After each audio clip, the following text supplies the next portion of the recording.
Salut la compagnie, c'est Jules Melon et aujourd'hui, dans un Ciné Critique, je vais vous parler d'un film de John Ford. Alors c'est loin d'être la première fois sur la chaîne, ça faisait un petit moment, je crois que le dernier à date c'était Qu'elle était verte ma vallée. Et là on va revenir sur une œuvre sortie un peu avant, 1939, Vers sa destinée, ou en version originale, Young Mr. Lincoln, plus ou moins un biopic sur ce grand monsieur de l'histoire américaine, oui et non, son origin story si vous voulez. Et Lincoln est interprété ici, donc, dans ses jeunes années, par Henry Fonda, qui n'était pas forcément ultra célèbre à l'époque, mais qui le sera immensément par la suite. À ses côtés, nous avons Alice Brady, Marjorie Weaver, qui interprète Mary Todd, qui deviendra l'épouse d'Abraham Lincoln, tandis que le soi-disant premier amour de ce futur président des États-Unis, Anne Rutledge, est joué par Pauline Moore. On reconnaîtra également Ward Bond, l'acteur qui a tourné beaucoup de films pour John Ford, et le frère aîné de ce dernier, Francis Ford, qui, ironie du sort, avait joué Abraham Lincoln dans un film court-métrage muet, je crois, dans les années 1910. Et ce n'est pas la première fois à l'époque que John Ford évoque Lincoln. Il avait fait un film 3 ans avant qui s'appelle en VF « Je n'ai pas tué Lincoln », qui ne mentionne que, on va dire, la mort de ce président et l'histoire d'un docteur qui a soigné son meurtrier. Mais là, il décide de revenir vraiment en arrière. Et ce n'est pas, franchement, le genre de film qui va s'intéresser au mythe absolu, mais qui va nous montrer comment se construit ce mythe, et avant donc l'impression de la légende. Print the legend, si vous voulez, quoique le dernier plan, on y est. Mais je n'en dirai pas plus pour l'instant.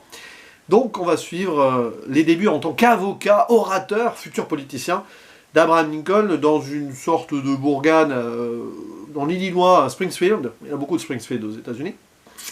Alors qu'on le voit au départ dans le comté de New Salem, déjà s'essayer à, on va dire, au discours politique, et on le voit très doué, très concis, très humain, comparé à un adversaire qui a l'air un petit peu too much. Ben, c'est un écho à ce qu'il y aura à la fin du film, qui se termine clairement en métrage de procès, où en tant qu'avocat, il va réussir à trancher dans le vif et faire dire les choses et faire éclater la vérité, la justice, alors que son adversaire, l'avocat de l'accusation, est dans le lyrisme absolu et tout. Donc c'est un film qui est à la fois posé, avec une forme de lyrisme mais tranquille, et très humain avec des touches d'humour. C'est du pur John Ford. Ce Vers sa destinée, Lincoln, ici, en tant qu'avocat, décidant de défendre 2 jeunes hommes qui sont accusés de meurtre. 2 jeunes hommes dont il a empêché le lynchage public. Alors, précision d'emblée, John Ford et son scénariste, qu'on va citer, un certain Lama Trotty, n'ont pas cherché à relater des faits historiques. On est sur des anecdotes, des pans de vérité qui sont retournés ici en forme de fiction. Par exemple, ce procès n'a pas eu lieu en tant que tel, mais s'inspire d'une autre histoire que le scénariste a rencontrée dans sa carrière. Et on croise un petit peu les choses afin de nous faire le portrait d'un jeune homme idéaliste, si on veut, qui va rencontrer sa destinée, clairement, quand il va tomber sur un livre de droit, qui va lire et qui va se dire « mais ça a l'air si simple, pourquoi je ne défendrai pas la justice ?» Et avec cette simplicité humaine, il va contrecarrer, on va dire, les codes de l'époque, déjà, et reprendre possession à sa façon d'une... comment dirais-je, d'une âme américaine qui se perdait un petit peu dans ces guerres d'individualisme et de communautés violentes. C'est aussi l'intérêt du film, c'est qu'il y a pas mal de dualité entre l'aspect donc humain, personnel, mais attention, pas trop d'individualité, parce que sinon ça le fait pas, et le côté trop collectif, c'est pas bien, genre le lynchage, on réfléchit pas par soi-même, mais aussi l'aspect positif du communautarisme à l'américaine, c'est-à-dire la famille, par exemple, la famille Clay, notamment la mère, qui ici essaye de défendre ses 2 enfants accusés de meurtre, et l'aspect communautaire aussi, bon bah ça c'est John Ford, où on voit les gens s'amuser le jour de l'indépendance, ou danser, parce qu'il y a une réception avec un bal, ça c'est très fordien, évidemment. Donc dans toutes ces, on va dire, oppositions potentielles, John Ford nous montre sa vision de l'Amérique, et ici avec un homme qui va devenir quelqu'un de grand. Alors, à la fin, sans en dire plus, il y a cette idée de gloire et de premier grand succès qui fait que on le voit monter sur la colline et direct avec son chapeau haut de forme, on comprend que c'est Lincoln. Bon, pas de secret, mais ça termine aussi sur quelque chose qui n'est pas dans la diégèse du film, c'est-à-dire une statue célèbre d'Abraham Lincoln. Mais bon, tout ce qui se passe avant, je ne vais pas vous le spoiler. Je vous laisse vous découvrir cela dans la façon orale et humaine que Lincoln a de défendre ces deux cas désespérés quand même. Mais bon, le triomphe de la vérité. C'est presque un film naïf. Bien sûr que ça l'est. Mais parce que dans la construction de quelqu'un comme cela, avant qu'il ne soit au pouvoir et qu'il se passe tout ce qui se passe, forcément John Ford et son scénariste voulaient le montrer en tant que, oui, c'est quelqu'un de bien. John Ford appréciait beaucoup, je pense, Lincoln dans sa figure historique, et l'acteur principal, Henry Fonda, en était fou. C'est une de ses idoles, il voulait pas jouer dans ce film, mais Ford l'a convaincu en lui disant « Mais attends, tu vas pas jouer le président des États-Unis, là ? Tu vas jouer un jeune avocat, un petit peu idéaliste et maladroit, qui arrive sur sa mule, sans argent, et ses idéaux qui va essayer de faire triompher. » Brillant. Parce que c'est exactement ça. Et le film, il manie, on va dire, avec justesse, cet équilibre entre humanité intime, avec des moments très calmes, et où on voit un peu comment cet homme se construit, par hasard un peu, et grandiloquence lyrique, toute contrôlée quand même, sur des scènes, évidemment, qui sont extraordinaires. Cet horrible moment là de lynchage, enfin, tentative de lynchage, qu'il va calmer lui tout seul, et c'est son premier vrai succès au final, qui va d'ailleurs faire qu'il sera admiré par Mary Todd, qui va ensuite l'inviter et tout, ce qui deviendra sa prochaine épouse. Tout est dans le regard, tout est dans les moments de pause stoïque, où tout le monde finit par écouter et se dire que finalement il a une aura, ce monsieur. C'est toute cette... voilà, au moment du meurtre et après de la foule, la vindicte populaire qui vient là, voilà, on a l'Amérique là.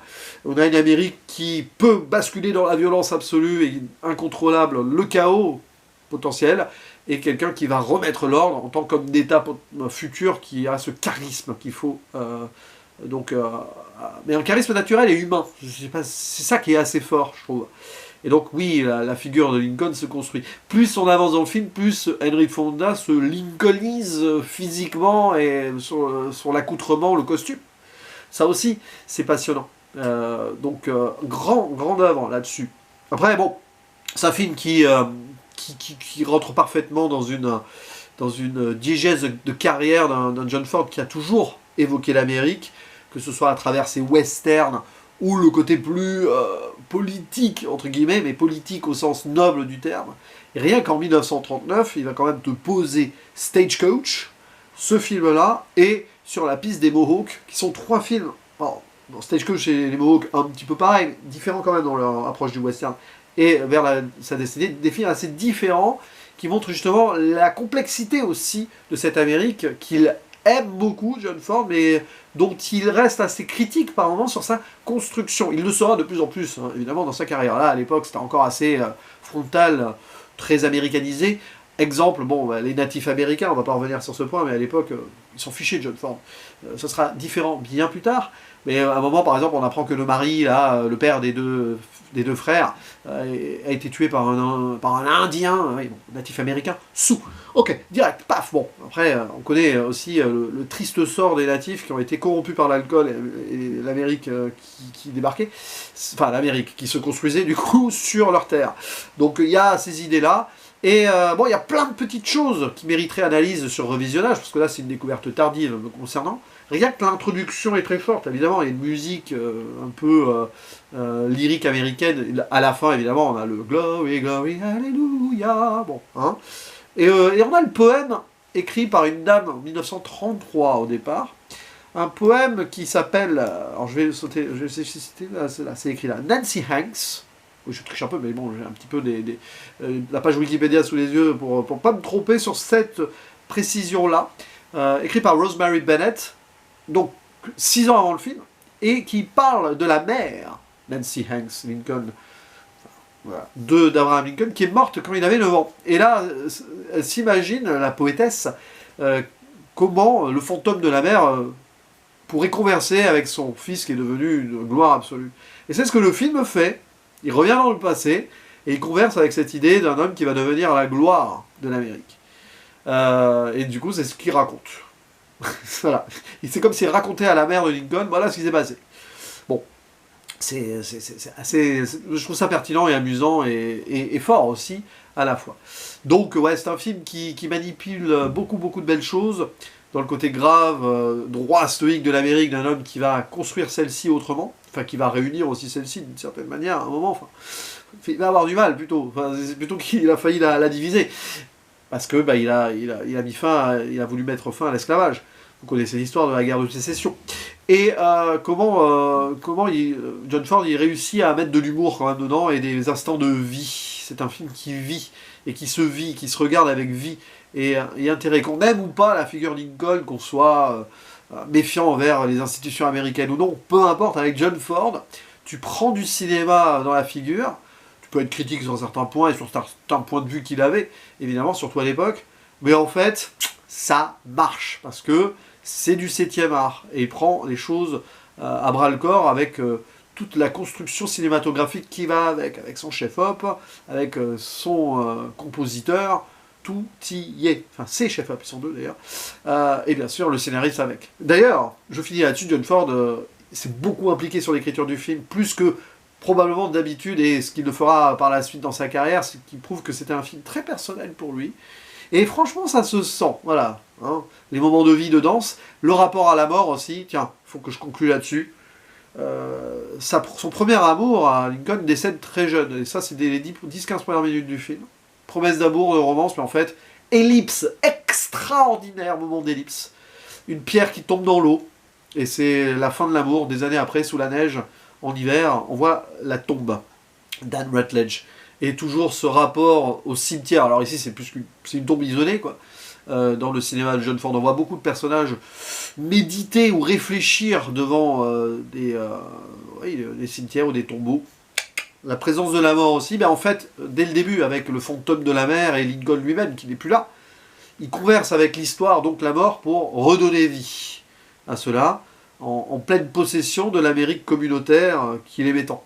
C'est ça aussi, le cinéma de John Ford. N'hésitez pas à dire en commentaire ce que vous pensez donc de Vers sa destinée ou Young Mr. Lincoln, film qu'il faut voir et revoir, et échanger dessus, ce sera un plaisir.